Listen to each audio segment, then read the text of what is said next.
Halo teman-teman Atelier Indonesia, di mana saja berada, semoga teman-teman selalu sehat dan dilimpahkan banyak rezeki. Nah, kali ini kita membahas sistem hematologi ya untuk keperawatan dan kebidanan.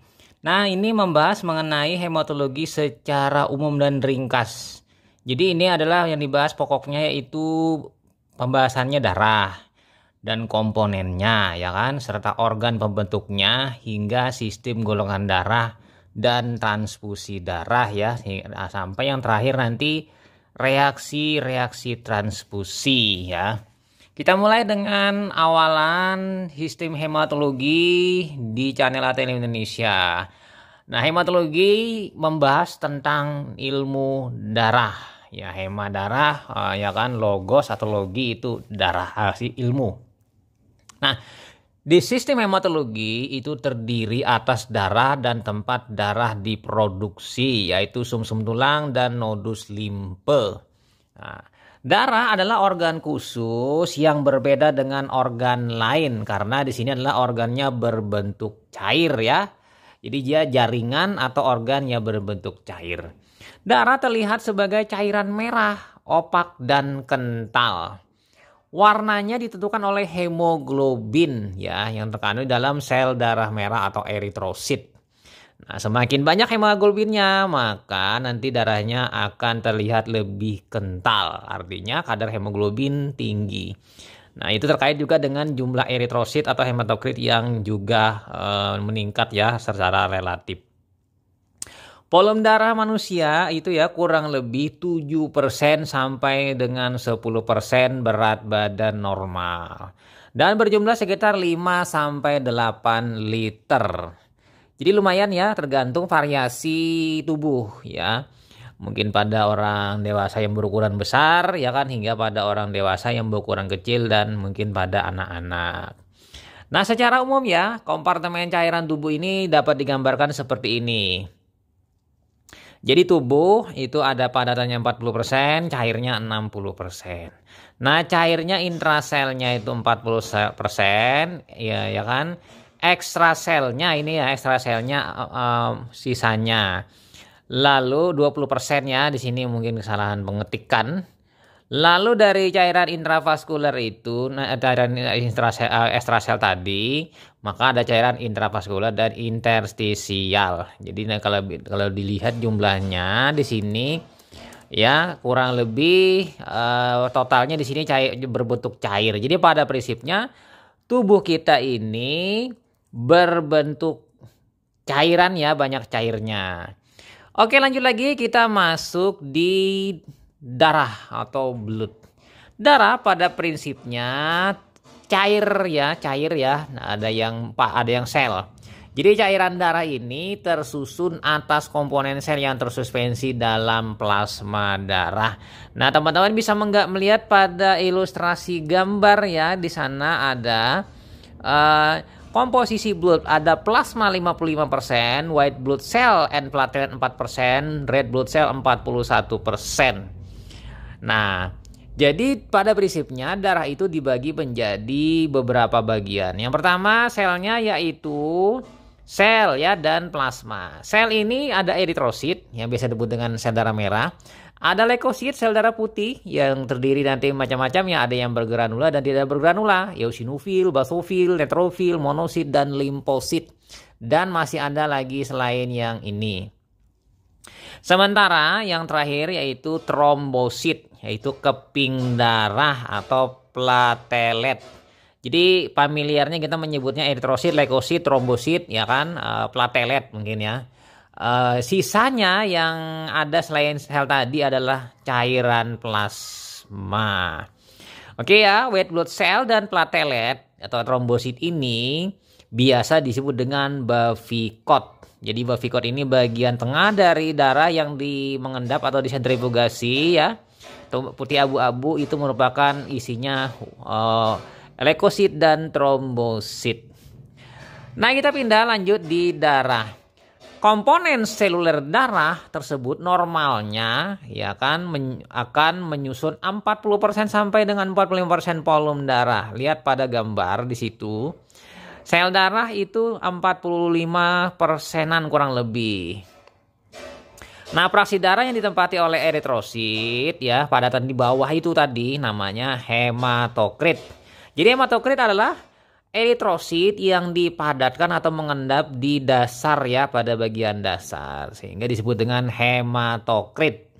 Nah, fraksi berupa cairan adalah 55% berisi plasma dan bahan terlarut di dalamnya. Plasma ini bagian yang cairnya, bagian atas yang berwarna kekuningan hingga kuning tua, tergantung nanti kadar bilirubinnya sebagai pigmen dalam darah.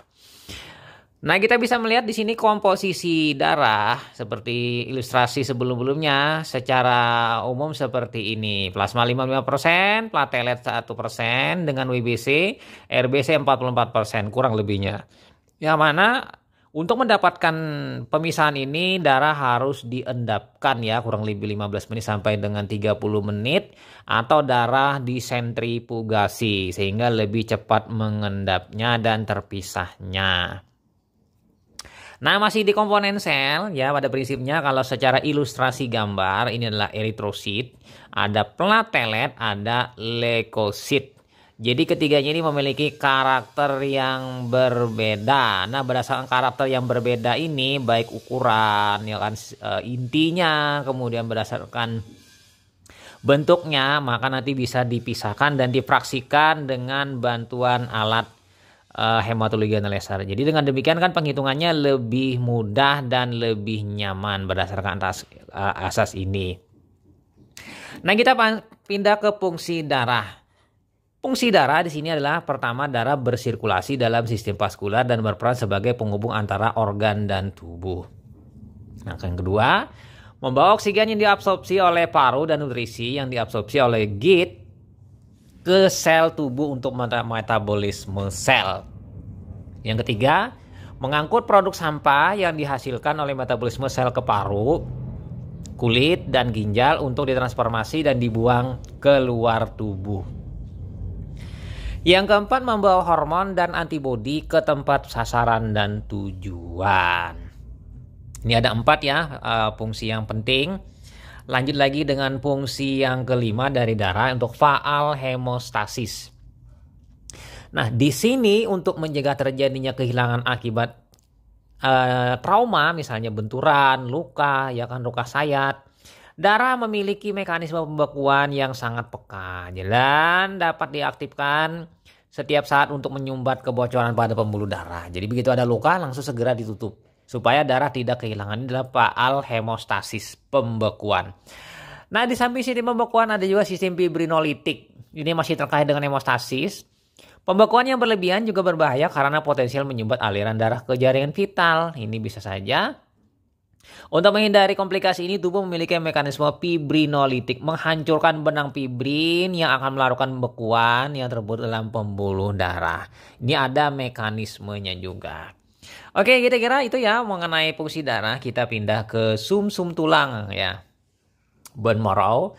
Ini sumsum tulang ini menempati bagian dalam tulang spons, bagian dalamnya ya, dan bagian tengah rongga tulang panjang. Sumsum tulang itu tempat produksi eritrosit aktif dan merupakan organ hematopoietik, penghasil darah ya kan utama. Nah, semasa anak-anak sebagian besar sumsum tulang berwarna merah dan berubah menjadi sumsum kuning ya, seiring bertambahnya usia.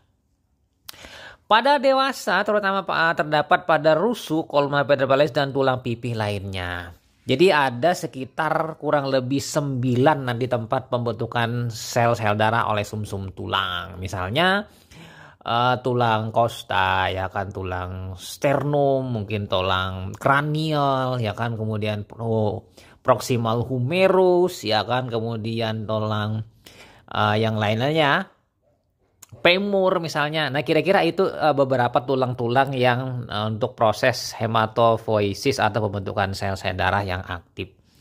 Nah, masih di sumsum tulang ya. Sumsum tulang ini banyak mengandung pembuluh darah dan tersusun atas jaringan ikat yang mengandung sel bebas. Nah, di dalam sumsum tulang itu ada sel primitif ya. Jadi di sini sel yang klasik ya, atau sel yang lama. sel yang tua ya. Di sini sel asal, stem cell ya. Di sini populasi sel bebas ini disebut dengan stem cell, sel asal. Yang merupakan prekursor dari dua garis sel asal yang berbeda. Nanti ada seri asalnya mieloid, meliputi sini eritrosit, leukosit, dan trombosit. Ada sel asal limfoid, ini berdiferensiasi membentuk limfosit. Jadi ada dua sel asalnya. Semuanya ini berasal dari hemositoblast sebagai sel yang paling primitif. Oke, berdasarkan itu kita membahas satu persatu selnya, yaitu pertama eritrosit dulu atau RBC, red blood cell atau sel darah merah. Ini merah ya. Normalnya berbentuk cakram bikonkav. Ya, mungkin kalau teman-teman ilustrasinya seperti donat tapi tidak ada lubangnya di tengah. Diameternya sekitar 8 mikron ya, mungkin 7 sampai 8 ya. Sangat fleksibel, jadi mampu melewati kapiler yang diameternya 4 mikron. Nanti dia prosesnya melalui perubahan dari bentuk membrannya sehingga bisa untuk lewat. Nah, volume eritrosit sekitar 9 mikron kubik ya. Ya, ini. Kemudian membran eritrosit sangat tipis, gas oksigen dan CO2 dapat mudah berdifusi melaluinya. Ya kan, seperti balon dia ya. Eritrosit dewasa tersusun terutama oleh hemoglobin di dalamnya, menyusun hampir 95% massa sel. Jadi dalam selnya ini hemoglobinlah yang paling terbanyak isinya. Eritrosit tidak memiliki inti karena waktu proses maturasinya dia melepaskan intinya dan organelnya. Hanya sedikit memiliki enzim metabolisme dibandingkan sel lainnya. Jadi dalam proses pematangannya menjadi sel-sel yang siap dilepas ke peredaran darah. Dia melepaskan intinya dari metarubrisit ya, metarubrisit melepaskan inti menjadi retikulosit. Retikulosit perlu beberapa hari untuk membuang organelnya sehingga dengan keluarnya organel tadi maka dia akan menjadi eritrosit matang. Dan eritrosit matang tadi beredar di peredaran darah kurang lebih selama 120 hari usianya. Nah, setelah 120 hari maka eritrosit tadi akan dihancurkan, dimakan ya oleh sistem RES. Dalam hal ini oleh makrofag. Sehingga akan dipecah, dirombak dan dibentuk lagi eritrosit yang baru. Nah, mengenai eritrosit fungsinya yaitu yang utama sekali ya, membawa oksigen dari paru ke jaringan karena kandungan hemoglobinnya yang tinggi dan mengangkut CO2 dari jaringan ke paru. Jadi dia sebagai karier pembawa oksigen dari paru ke jaringan, kemudian dari jaringan ke paru membawa CO2. Jadi bertukar ya nanti di sirkulasi arteri dan di kapiler hingga ke vena. Yang kedua, hemoglobin mempunyai kemampuan untuk mengikat oksigen dengan longgar dan reversibel. Jadi nanti oksigen mampu diikat oleh hemoglobin. Jadi menjadi apa? Oksi Hb ya, dalam teori itu oksi Hb. Oksi Hb ini berikatan dengan HBA, HBA1, HBA2. Mungkin ada kecil sekali HBF. Nah, lalu dilepas ke jaringan pada saat di kapiler, lalu nanti mengikat CO2. Makanya kalau yang mengandung oksigen warna darah itu dari kapiler dari arteri warnanya merahnya lebih muda ketimbang dari vena yang merahnya agak gelap karena mengandung oksigen. Ya kan, karboksihemoglobin. Jadi oksihemoglobin dan karboksihemoglobin ini dua hal yang berbeda ya. Selanjutnya fungsi eritrosit ini sistemnya adalah sistem baper karena di dalam eritrosit ini ada hemoglobin ya. Jadi hemoglobin ini mampu mengikat ion H+ yang dihasilkan pada proses metabolisme sel atau pada kasus asidosis atau alkalosis, terutama sini ya. Di sini dalam hal menjadi buffer utama dulu ya sebelum nanti kompensasi dari paru atau dari ginjal. Jadi di sini penting ya menjaga kelebihan asam ya atau defisit asam juga ya di sini tergantung nanti kondisinya. Nah, hemoglobin itu tersusun yaitu pigmennya yaitu membawa oksigen, di sini tersusun dari protein dengan berat molekul 64.000 ya Dalton ini. Molekul ini tersusun atas 4 subunit. Ya kan nanti yang ada rantainya, rantai alfa, rantai beta, nanti tergantung rantainya masing-masing mengandung hem yang terikat pada rantai globin. Jadi hem diikat oleh rantai globin sehingga disebut dengan hemoglobin. Nah, di dalam hem ini ada besi ya, terikat dengan cincin tetravirol atau tetravirin ya. Nah, maka menjadi protoporfirin. Nah, ini bagian hemnya sebagai inti. Hem ini berfungsi mengikat oksigen, oksihemoglobin. Nah, oksihemoglobin ini warnanya lebih merah terang dibandingkan hemoglobin yang tidak mengandung oksigen. Misalnya mengandung CO2, karboksihemoglobin. Nah, rantai globin ini nanti yang menentukan ya perbedaan tiap-tiap hemoglobin. Apakah dia HbA1, HbA atau HbF atau HbS, HbC atau HbH misalnya yang lain. Oke, lanjut lagi, masih kita di eritrosit. Nah, produksi eritrosit namanya pembentukannya eritrofoisis. Eritroblast muncul dari stem cell ya, sel primitif dari sumsum tulang. Nah, sekedar teman-teman tahu ya, dimulai dari rubeblast, prorubrisit, rubrisit, metarubrisit, kemudian retikulosit, lalu eritrosit matang. Ini adalah deret dari eritrofoisis. Nah, jadi mudah sekali menghafalnya. Eritroblast adalah sel berinti yang dalam proses pematangan di sumsum tulang menimbun hemoglobin dan secara bertahap kehilangan intinya. Jadi di awal-awalnya misalnya dari rubeblast itu tidak memiliki hemoglobin, dan ini mungkin ada sedikit di nanti prorubrisit. Rubrisit mulai banyak, kemudian metarubrisit sudah juga banyak. Di sambil intinya mengerucut, mengecil, lalu melakukan proses pignotik. Keluarlah inti tadi, dibuang. Lalu sisa organel-organelnya namanya retikulum. Retikulum tadi bintik-bintik noktah pada eritrosit, sehingga disebut dengan retikulosit. Nah, retikulosit ini penting ya sebagai sel untuk melihat adanya akselerasi, adanya proses eritrofoisis. Apabila anemia, misalnya anemia perdarahan, retikulosit akan meningkat sekali. Tapi kalau retikulositnya sangat rendah, itu mungkin pada anemia aplastik. Nah, di sini ya retikulosit. Oke, lanjut lagi di sini dalam proses pematangannya lebih lanjut menjadi eritrosit, disertai dengan menghilangnya material berwarna gelap dan sedikit penyusutan ukuran sel. Jadi ukuran retikulosit itu agak besar lalu mengecil, lepaslah seluruh organel tadi. Nah, eritrosit matang kemudian dilepaskan ke dalam sirkulasi.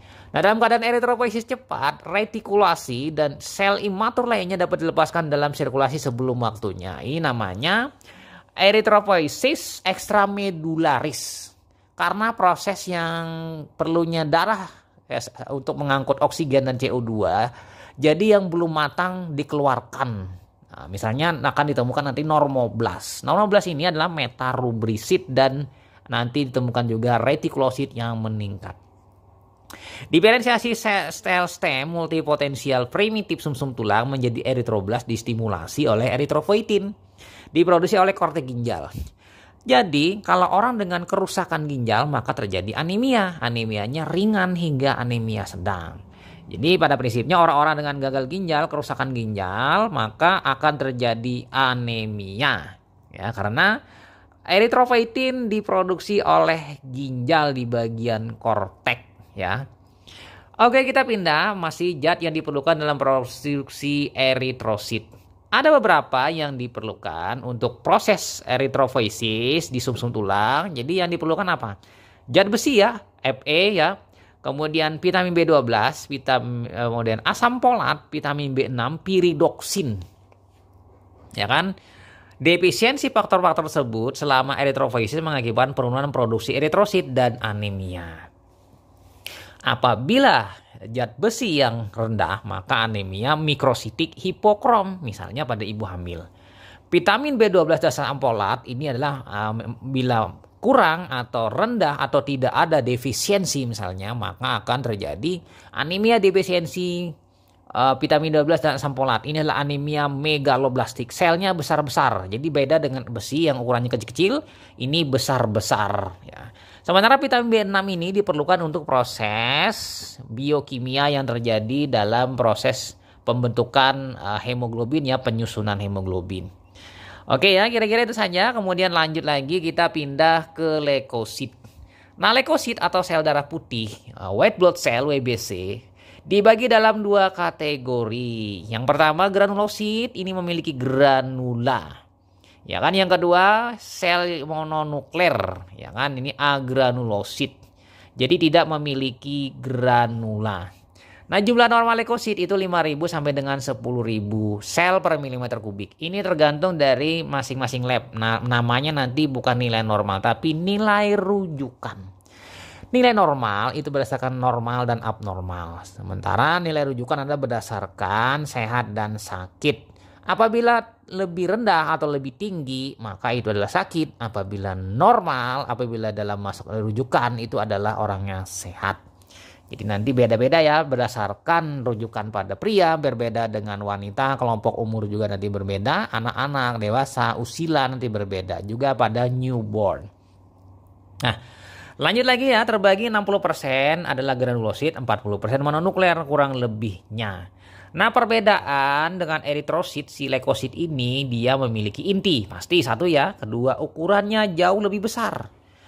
Eritrosit 7 sampai 8, sementara leukosit ini antara 10 sampai dengan 15. Rata-ratanya ya, mikron.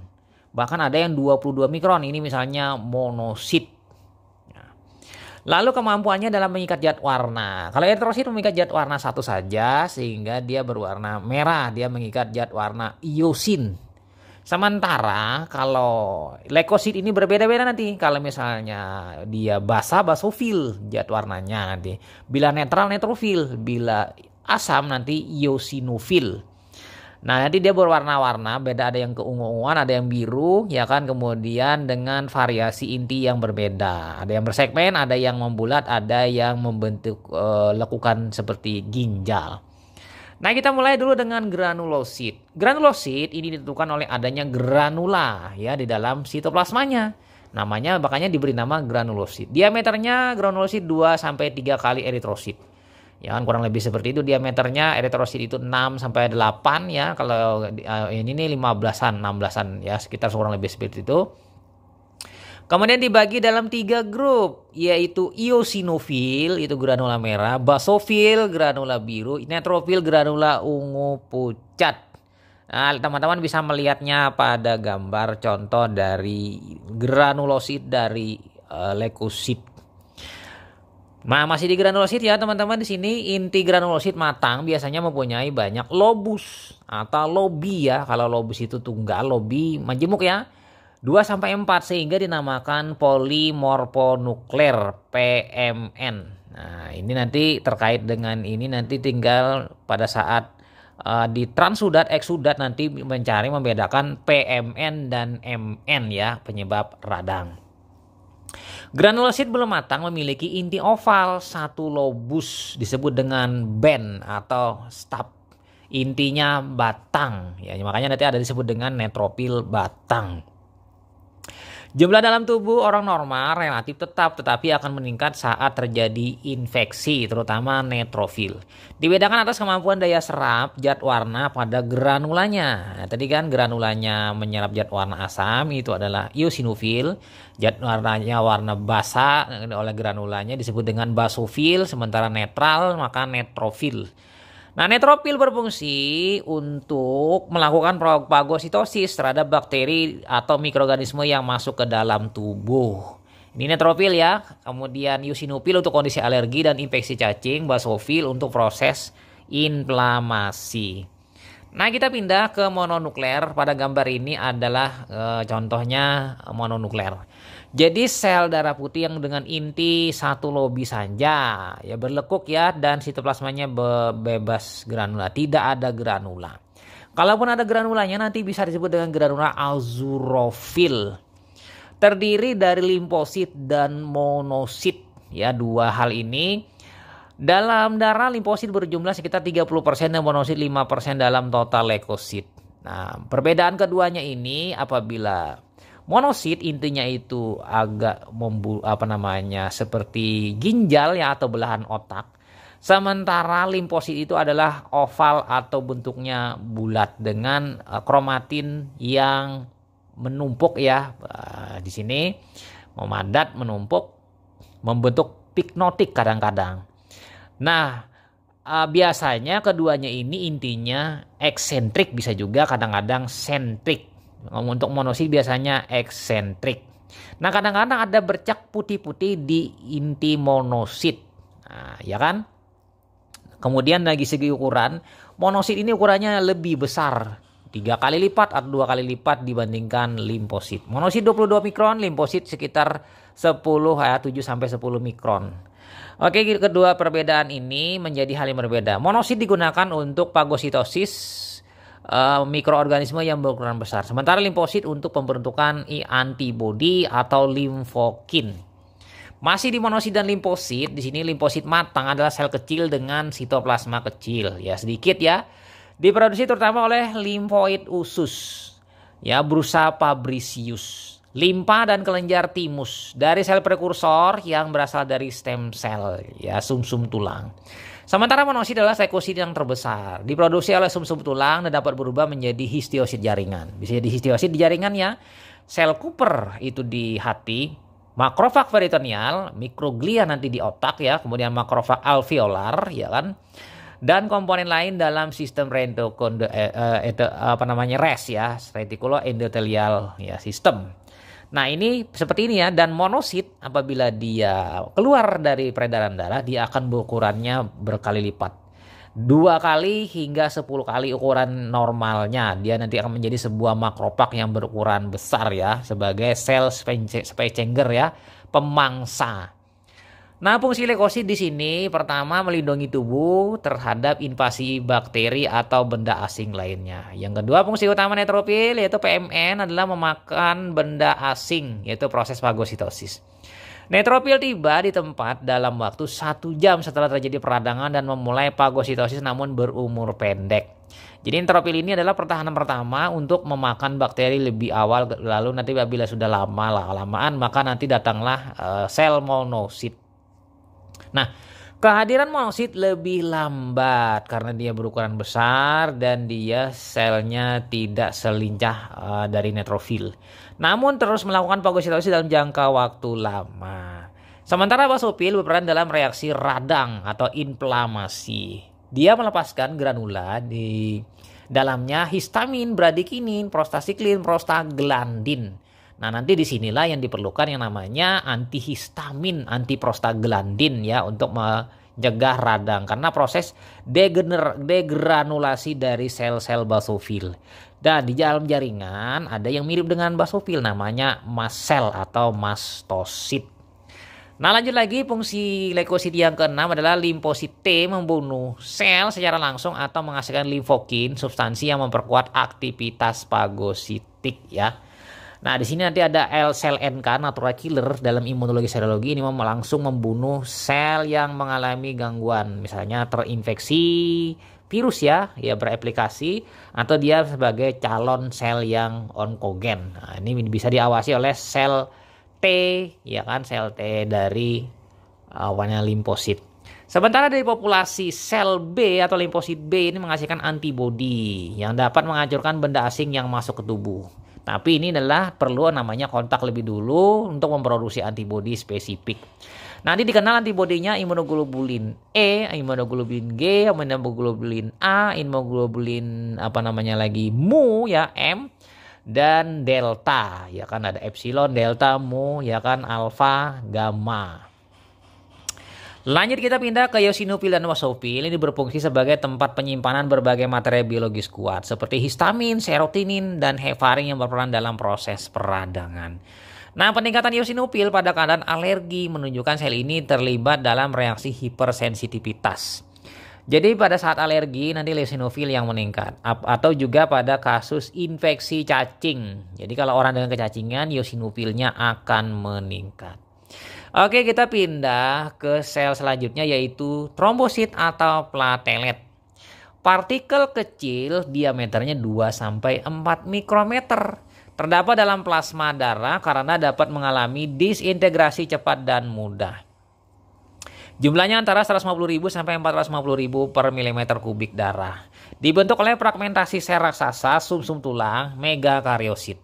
Jadi megakaryoblast, kemudian promegakaryosit, megakaryosit, metamegakaryosit. Metamegakaryosit ini membulat-bulat sitoplasmanya membentuk kecil-kecil, itu adalah lepas namanya trombosit. Jadi trombosit adalah pecahan sitoplasma dari megakaryosit yang mengalami bulat-bulat kecil. Apabila sudah habis sitoplasmanya nanti ya, maka sisa inti dari megakaryosit, inti ini akan dimakan oleh makrofags, dihancurkan. Nah, untuk produksi diatur oleh trombopoietin. Trombopoietin ini diduga juga berasal dari ginjal. Sehingga dengan orang dengan gagal ginjal, maka trombositnya menurun, eritrosit juga menurun karena dipengaruhi oleh hormon yang berasal dari ginjal. Yang tidak terpengaruh hanya leukosit. Nah, masih di trombosit atau platelet, dia berperan dalam mengontrol perdarahan. Jika terjadi cedera vaskular, trombosit menggumpal pada tempat cedera. Dia membentuk apa? Penutup luka, menyumbat ya, membuat fluk. Substansi yang dikeluarkan dari granula trombosit dan sel darah lainnya menyebabkan trombosit menempel satu sama lain, mengalami agregasi nanti ya, membentuk tambalan atau sumbatan yang sementara menghentikan perdarahan. Nah, substansi lain yang dilepaskan dari trombosit untuk mengaktifasi faktor pembekuan dalam plasma darah. Nanti ada proses yang namanya pembekuan jalur intrinsik dan ekstrinsik dan jalur bersama. Yang mana nanti bisa diukur ya, untuk ekstrinsik nanti menggunakan PT, sementara plasma proton mean time, sementara jalur intrinsik oleh APTT. Nah, bersama keduanya ini nanti bisa mengukur jalur bersama, common pathway ya. Oke, lanjut lagi, kita masuk pindah dari trombosit ke sisa yang terakhir adalah plasma darah. Ini bagian cairnya. Apabila elemen seluler ya kan diambil dari darah, bagian cair yang tersisa disebut dengan plasma darah. Teman-teman bisa melihat pada gambar. Nah, bagian atasnya ini mengandung ion, protein, dan zat-zat lainnya di plasma. Nah, jika plasma dibiarkan membeku, sisa cairan yang tertinggal disebut dengan serum. Apa perbedaan serum dengan plasma? Itu perbedaannya, kalau plasma itu masih ada fibrinogen dan beberapa faktor pembekuan darah, sementara pada serum itu sudah tidak ada fibrinogen, protrombin, dan beberapa faktor pembekuan lainnya. Nah, ini kira-kira ya, kalau dari segi isinya hampir sama saja plasma dengan serum. Masih di plasma darah. Nah, plasma darah ini tersusun ya kan atas albumin dan globulin. Jadi alfa globulin, beta globulin, dan gamma globulin. Nah, gamma globulin inilah nanti yang digunakan dalam antibodi, yaitu imunoglobulin. Sementara alfa dan beta penting dalam protein transport. Nah, dia transport besi, ferritin misalnya ya, kemudian tiroksin, dan faktor pembekuan darah. Termasuk nanti di situ juga seruroplasmin di dalamnya. Kemudian CRP, ya ini sebagai penanda radang. Oke, kita pindah masuk ke albumin. Albumin terutama penting untuk pemeliharaan volume cairan dalam sistem vaskular. Karena ini terkait dengan apa? Koloid osmotik. Dinding kapiler tidak permeabel terhadap albumin, sehingga keberadaannya dalam plasma menciptakan gaya osmotik yang menjaga cairan dalam rongga vaskular. Jadi nanti albumin ini mempunyai daya isap osmotik terhadap cairan. Jadi dia mengembalikan cairan-cairan yang keluar dari pembuluh darah. Misalnya di arteri banyak keluar cairan, nanti di pena dia menyedotnya dengan daya osmotiknya. Jadi melawan tekanan hidrostatik dari pompa jantung. Albumin yang dihasilkan dalam hati itu berfungsi juga sebagai protein transport untuk logam, asam lemak, bilirubin, obat-obatan, dan lainnya. Maka nanti dia akan membentuk sebuah protein transport, misalnya ferritin, ya kan? Atau nanti dalam bentuk glikoprotein ya, dia itu seperti itu. Ada juga sebagai lipoprotein, protein yang berikatan membawa kolesterol, trigliserida dalam bentuk HDL, LDL ya, atau nanti chilomikron atau VLDL, IDL. Nah, proteinnya ini nanti bisa diukur ya sebagai ApoA1, ApoB100 misalnya ya, untuk aterosklerosis faktor risiko. Oke, kira-kira itu ya mengenai darah dan bagiannya. Kita pindah ke golongan darah. Tipe golongan darah. Sifat yang diwariskan dan ditentukan dengan keberadaan tipe antigen dan antibodi dalam darah. Antigen atau agglutinogen adalah substansi yang menyebabkan formasi antibodi. Nah, antibodi di sini substansi protein yang dikembangkan di dalam tubuh yang mempunyai respon akan keberadaan antigen. Jadi kalau di golongan darah ini adalah natural antigen, natural antibody. Jadi dibawa sejak dalam kandungan hingga lahir dan meninggal. Agglutinin adalah antibodi yang menyebabkan penggumpalan pada antigen spesifik. Nah, penggolongan darah yang penting untuk transfusi dapat dibedakan atas sistem ABO. Ini yang paling penting ya, nomor 1. Yang nomor 2 Rhesus, ya kan? Dan ketiga OH Bombay. Ini terjadi di dunia hanya di Bombay, India. Oke, lanjut kita pindah ke tipe golongan darah masuk ke sistem ABO. Nah, golongan darah pertama, golongan darah A ini mempunyai antigen agglutinogen A di dalam sel darahnya, mempunyai agglutinin untuk B. Jadi dia di dalam plasmanya anti B, di dalam eritrositnya antigen A. Nah, golongan darah B kebalikannya memiliki antigen B dalam eritrositnya, dalam plasmanya memiliki agglutinin A. Sementara golongan darah AB ia mempunyai antigen A, antigen B dalam eritrositnya, namun di dalam plasmanya kosong ya, tidak ada isinya ya antinya agglutinin A dan B. Nah, ini kebalikannya dari golongan darah ABO yaitu golongan darah O. Tidak mempunyai antigen A dan B dalam eritrositnya, jadi kosong, tapi di dalam serumnya atau plasmanya ada anti A, anti B, agglutinin A dan B misalnya ya. Nah, untuk ilustrasinya teman-teman bisa melihat sebagai berikut. Dia dibedakan antara golongan darah ABO karena A, B, AB, dan O. Sebenarnya bukan O ini ya, sebenarnya 0 atau 0, 0 ya. Tapi karena penyebutannya yang kurang tepat, maka akhirnya digantikan menjadi O. Nah, berdasarkan di sini teman-teman bisa melihat ya, seperti yang dijelaskan tadi, ilustrasinya sebagai berikut. Oke ya, kemudian kita pindah ke blood group. Blood group itu dibagi menjadi 2 bagian. Ada langsung berdasarkan eritrositnya, ini yang ilustrasi gambar pertama. Ada golongan darah A, golongan darah B, golongan darah AB, golongan darah O. Nah, untuk menentukan reverse group, kebalikannya ini menentukan plasmanya atau serumnya, maka dibalik. Apabila di A yang agglutinasi, maka golongan darahnya golongan darahnya adalah reverse grupnya B. Apa agglutinasi di B, maka adalah grup A. Kenapa seperti itu? Karena agglutinasi di A berarti dia di grup B. Dia berarti memiliki ya kan yang berbeda ya dari lawannya. Jadi lawannya saja. Sementara golongan darah O lawannya, dia menggumpal dua-duanya berarti dia adalah grup O ya. Sementara tidak ada gumpalan berarti adalah grup AB. Oke ya, jadi bisa membedakan ada yang blood group, ada yang reverse group. Jadi supaya lebih mudahnya. Nanti kalau dalam pemeriksaan keduanya ini sebenarnya saling keterkaitan. Kita pindah ke faktor rhesus atau golongan darah rhesus atau RH. Merupakan antigen bawaan di dalam darah manusia. Jadi di sini adalah dominan dan paling banyak di dunia adalah rhesusnya adalah rhesus positif. Rhesus positif adalah darahnya mengandung antigen RH atau biasa disebut dengan RH+. RH negatif ini adalah minoritas paling kecil ya. Orang yang darahnya tidak memiliki antigen RH. Nah, diperkirakan RH di rhesus positif pada negro itu tinggi, mendekati 100%. Kelompok Asia itu juga masih mendekati 90-an, 95%-an. Sementara pada ras Kaukasoid, ras kulit putih itu mendekati kurang lebih 85%-an RH positif. Sisanya adalah RH negatif.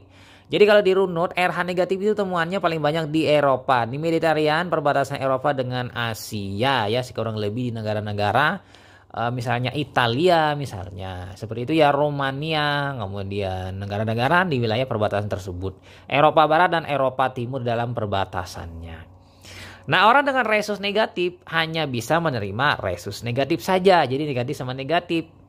Nah, jika seorang darah dengan rhesus negatif mendapatkan transfusi darah orang dengan rhesus positif, maka akan membentuk anti-RH, yaitu RH agglutinin. Dia akan membentuk anti-rhesus. Anti-rhesus ini akan melawan nanti pada saat masuk rhesus positif yang akan datang. Misalnya melalui transfusi selanjutnya, ya kan, dengan rhesus positif maka akan terjadi agglutinasi dan hemolisis sel-sel darah merah ya.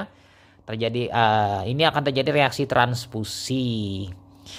Nah, bisa saja juga terjadi pada seorang wanita yang resus negatif kawin dengan pria resus positif. Nah, ini terjadi namanya nanti heterobasis fatalis. Ya kan, di sini bayi pertama itu pada saat kontak itu bayi pertama akan mengikuti ayahnya yaitu resus positif. Selamat karena ibunya baru mengenali sistem RH positif dari ayahnya. Kehamilan kedua maka akan keguguran, kehamilan ketiga, keempat, kelima dan seterusnya akan keguguran karena akan berlawanan antara RH si ibu tadi melawan RH si bayi janin tadi. Jadi anti RH melawan RH dari si bayi. Nah, memang saat ini memang ada si rogam yang digunakan untuk mencegah terjadinya kontak tadi supaya si bayi yang kedua, ketiga, keempat itu tetap lahir dengan selamat tanpa adanya kontak sistem resus.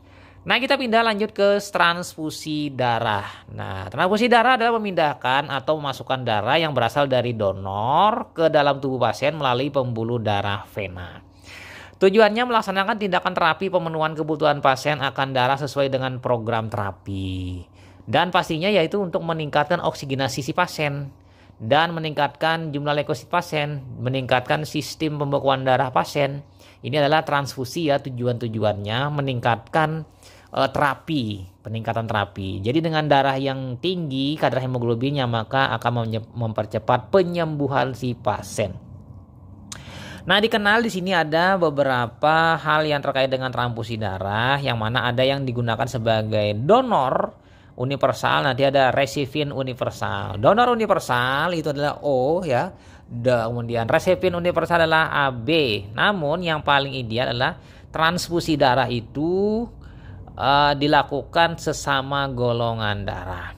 Jadi sini ya teman-teman, yang perlu teman-teman garis bawahi adalah perbedaan transfusi dengan donor darah. Jadi yang benar itu adalah untuk menyalurkan darah kita sumbangkan darah itu adalah donor darah. UDD yang benar. UTD adalah klasik dan sejak Wapres Yusuf Kala dulu mengganti UTD rumah sakit, UTD PMI itu menjadi UDD. Jadi unit donor darah. Tempat mendonor darah bukan transfusi. Transfusi terjadi di ruang perawatan ya. Nah, jadi kita bahas ini adalah transfusinya bukan donor darahnya. Nah, untuk indikasi transfusi itu pertama, pasien yang banyak kehilangan darah. Misalnya perdarahan saat operasi besar akibat kecelakaan misalnya, atau mungkin luka potong ya, luka tebas misalnya. Yang kedua, pasien dengan penyakit kelainan darah tertentu, misalnya anemia, leukemia. Ini penting sekali karena biasanya kasus-kasus ini bisa terjadi orang-orang dengan talasemia misalnya. Atau orang-orang dengan leukemia, ya kan, mielositik, ya kan, atau limfositik, mau akut atau kronis, ya, tergantung nanti. Yang ketiga, pasien dengan kelainan atau defisiensi faktor pembekuan darah, misalnya hemofilia, ya, atau lain-lainnya. Nah, prosedur transfusi ini secara ilmu keperawatan atau kebidanan sebagai berikut. Yang pertama, periksa kembali apakah pasien telah menandatangani informed consent. Yang kedua, teliti apakah golongan darah pasien telah sesuai. Apabila sama, sistem ABO-nya, resusnya sama, maka oke, dan cek itu di kantongnya. Lakukan konfirmasi bahwa transfusi darah memang telah diresepkan dan sesuai. Lalu jelaskan ini prosedurnya kepada si pasien bahwa dilakukan proses transfusi darah. Nah, untuk proses transfusi darah saat menerima darah atau komponen darah itu yang penting adalah periksa ulang label ya dengan perawat lain. Cross check ya, ini dalam sistem keperawatan. Untuk meyakinkan bahwa golongan darah ABO dan resusnya memang sudah tepat dan sesuai. Lalu periksa adanya gelembung darah dan adanya warna yang abnormal dan pengkabutan. Karena ini juga mungkin bisa saja adalah kerusakan ya. Gelembung darah menunjukkan pertumbuhan bakteri. Nah, ini bakteri menghasilkan oksigen nanti. Warna abnormal dan pengkabutan menunjukkan hemolisis. Hingga nanti pada saat dibiamkan nanti terjadilah plasmanya yang berwarna merah. Nah, periksa juga jumlah dan jenis darah donor sesuai dengan catatan resipien si pasiennya ya, si klien tadi. Dia perlu plasma liquid atau perlu trombosit konsentrat atau perlu PRC atau perlu whole blood atau yang komponen lainnya. Lalu lanjut lagi di sini, periksa identitas pasien dengan menanyakan nama pasien dan gelang identitas. Namanya siapa, jadi dia akan mengaku dengan nama dia, lihat gelangnya, oh sama. Supaya tidak terjadi kesalahan dalam identifikasi pasien. Periksa ulang jumlah kebutuhan dan jenis darah resipien. Perlu 1 kolom, 2 kolom tergantung nanti. Yang kedelapan, periksa suhu, denyut nadi, respirasi dan tekanan darah pasien yang sebagai dasar perbandingan TTP selanjutnya. Jadi nanti ini ada sebagai awal tanda-tanda vitalnya si pasien tadi. Jadi penting sekali ya.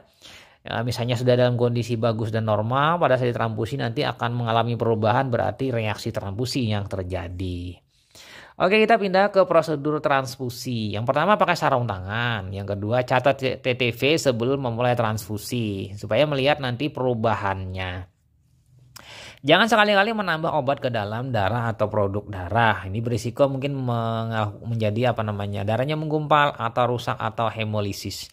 Yakinkan bahwa darah sudah harus diberikan dalam waktu 30 menit setelah dikeluarkan dari pendingin ya. Jadi darah itu misalnya agak-agak dihangatkan sedikit ya ketimbang dari suhu kulkas.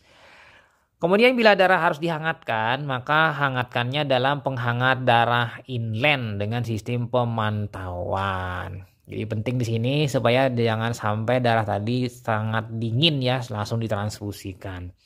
Darah tidak boleh dihangatkan dalam air atau microwave. Risikonya darah tadi di dalamnya rusak atau kemasukan bakteri ya, kuman yang menyebabkan terjadinya kontaminasi. Gunakan jarum ukuran 19 atau lebih pada pena supaya proses masuknya darah itu lebih bagus dan lancar. Sehingga makanya kalau pasien dengan rencana memang untuk tambah darah, maka dia menggunakan transfusi set bukan infus set. Oke, lanjut kita nomor 8, gunakan selang khusus yang memiliki filter darah untuk menyaring bekuan fibrin dan bahan partikel lainnya. Ini ya di sini ciri khas dari transfusi set itu ada penyaringnya di dalam tetes infusnya. Beda dengan yang infus set. Jangan melubangi kantung darah karena risiko akan terjadi kontaminasi atau masuknya bakteri dari luar, dari sekitarnya.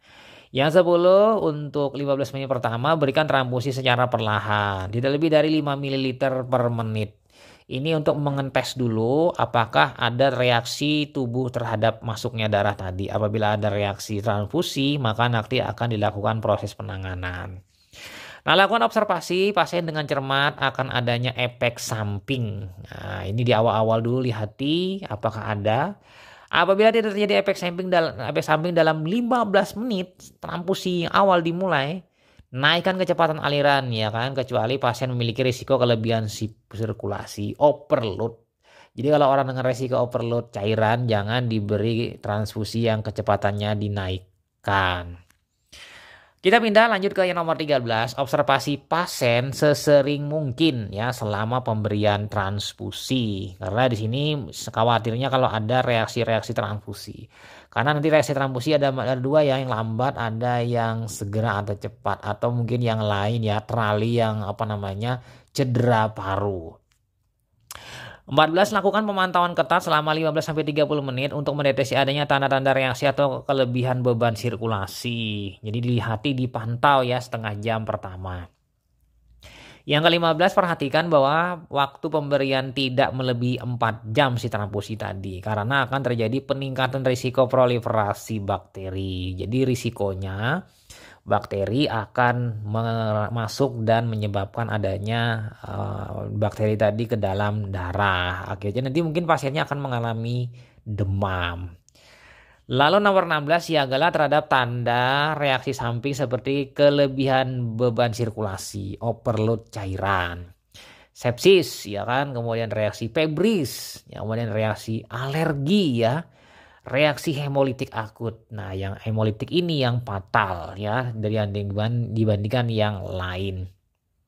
Nah, berdasarkan tadi lalu kita bisa melihat itu adalah merupakan sebuah tanda-tanda adanya komplikasi transfusi atau reaksi transfusi. Yang pertama adalah kelebihan beban sirkulasi, yang kedua sepsis, yang ketiga demam, reaksi non hemolitik, Yang keempat reaksi alergi, yang kelima reaksi hemolitik akut, yang keenam reaksi hemolitik tertunda, kemudian yang keenam penularan penyakit. Nah, kita bahas satu persatu yang komplikasi tadi. Yang pertama adalah kelebihan beban sirkulasi. Nah, di sini adalah peningkatan volume darah akibat transfusi sehingga membebani sirkulasi. Tandanya yaitu dispneo, ortopneo, takipeneo, kecemasan mendadak. Nah, ini ya pada orang dengan overload ya. Nah, jika terjadi ya transfusi ini tetap dilanjutkan, tapi yaitu dapat terjadi dispnea berat dengan batuk dengan dahak berbusa merah. Jadi kedatangan pena leher, peningkatan tekanan vena sentral. Nah, perlu dilakukan tindakan atau terapi. Yang pertama yaitu pasien diposisikan tegak dengan kaki menggantung ya kan posisi menggantung. Kemudian pemberian darah dihentikan, panggil dokter. Infus diganti dengan infus NaCl. Mungkin perlu diuretik, oksigen, morfin dan aminofilin jika tidak segera membaik.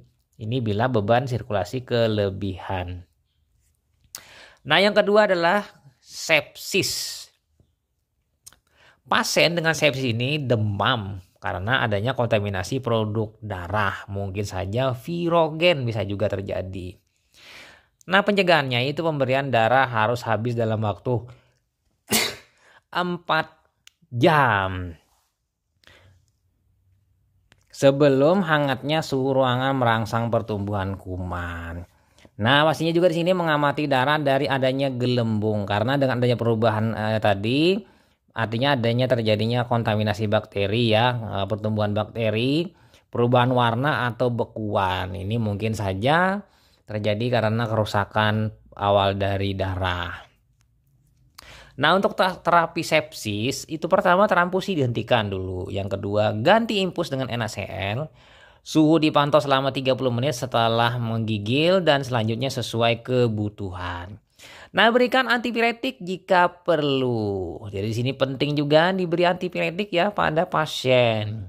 Nah, pasien dengan septikemia ditangani dengan cairan IV, kortikosteroid dan vasopresin. Jadi pemberian kortikosteroid ini juga bermanfaat ya untuk pasien dengan sepsis dan adanya vasopresor.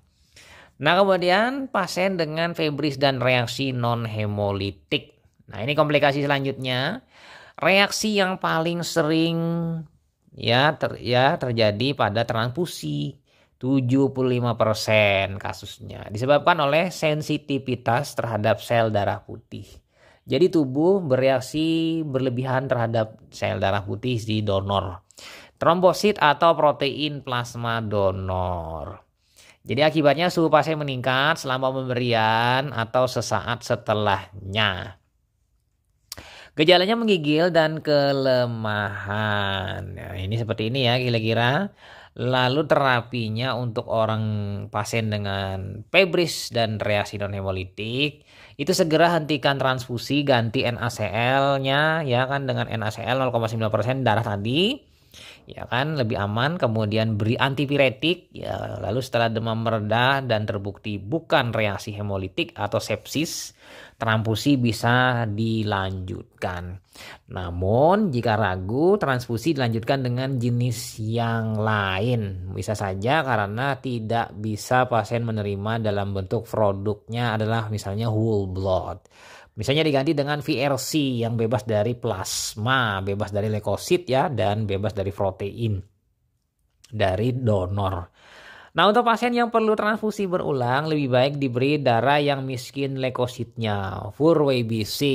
Jadi WBC-nya dipisahkan, dibuang sehingga aman ya, tidak menyebabkan demam ya, rejection terhadap leukosit. Oke, kita pindah ke reaksi alergi. Nah, transfusi di sini kadang-kadang terjadi namanya alergi. Karena apa? Sensitivitas terhadap protein darah yang ditransfusikan. Atau transfer pasif antibodi dari donor yang bereaksi dengan berbagai antigen yang dipaparkan kepada resipien. Ini bisa saja terjadi, lalu terjadilah namanya alergi. Gejalanya adalah urtikaria, biduran. Ya, biduren.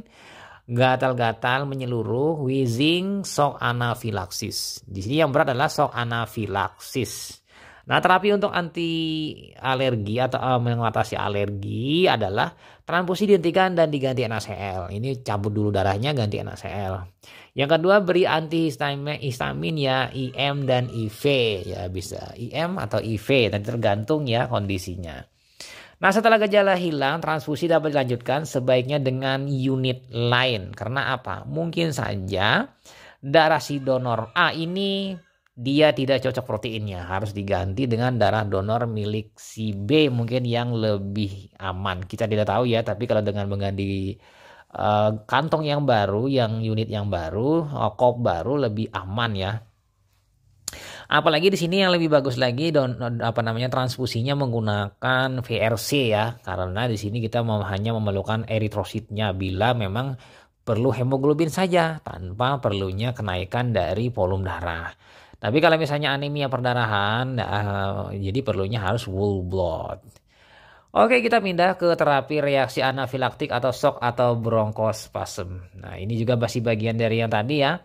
Jadi pertama tinggikan kedua tungkai untuk memperbaiki vena sentral. Yang kedua hentikan transfusi ya, diganti dengan NaCl 0,9%. Adrenalin 0,1 sampai 0,2 mg IV diulang tiap 15 sampai 15 menit sampai sirkulasi baik. Mungkin dapat dilanjutkan dengan dopamin di drift di pas impulsnya ya. Antihistamin diberikan IM atau IV. Steroid, hidrokortison atau dex ya kan bisa juga dexa 4 sampai 5 mg IV. Ya. Bisa jadi. Kemudian lagi aminofilin 5 mg per kilogram berat badan setelah tensi baik. Lalu beri oksigen dan jika terjadi kardiak arrest maka resusitasi jantung paru. Ini bila terjadi gagalnya pada saat terjadinya pasiennya mengalami jantungnya mengalami kegagalan. Lalu kita pindah ke reaksi hemolitik. Jenis reaksi transfusi paling berbahaya darah donor tidak sesuai dengan darah resipien. Nah, ini sangat penting sekali. Misalnya A diberi dengan B misalnya. Nah, hemolisis paling cepat terjadi pada ketidaksesuaian darah sistem ABO. Misalnya golongan darah golongan A dan yang si donor tadi resipiennya golongan darah O yang memiliki anti A anti B. Sehingga di golongan darah A tadi diikat oleh anti A sehingga penghancuran sel intravaskular. Nah, untuk ketidaksesuaian resus incompatibility-nya biasanya lebih ringan kalau resusnya beda dengan sistem ABO sangat berat. Resus ya di sini penting sekali juga walaupun tidak bisa disepelekan. Nah, reaksi dapat terjadi setelah pemberian 10 ml darah. Jadi makanya di awal-awal tadi diceritakan masukkan transfusi dalam kondisi sedikit. Supaya tidak begitu berat dan mengancam keselamatan si pasien. Nah, bila sudah 15 menit setelah pemberian darah maka terjadilah reaksinya. Kita pindah masih di selanjutnya di reaksi hemolitik yaitu gejalanya. Nah, ini beberapa gejala reaksi hemolitik. Menggigil, nyeri pinggang bawah, sakit kepala, mual, sesak dan diikuti oleh demam, hemoglobinuria, hipotensi, kolaps vaskular dan kematian. Yang terakhir ini yang berbahaya. Jadi bisa saja terjadi. Jadi jangan sampai golongan darah itu berbeda ya, apalagi berlawanan. Terutama A dengan B ini tidak boleh saling ketemu karena kalau bertemu saling menghancurkan. Jadi anti A, sel B, anti B nanti dia beradu. Nah, untuk tindakan reaksi hemolitik pertama ganti transfusi segera yaitu ganti dengan NaCl.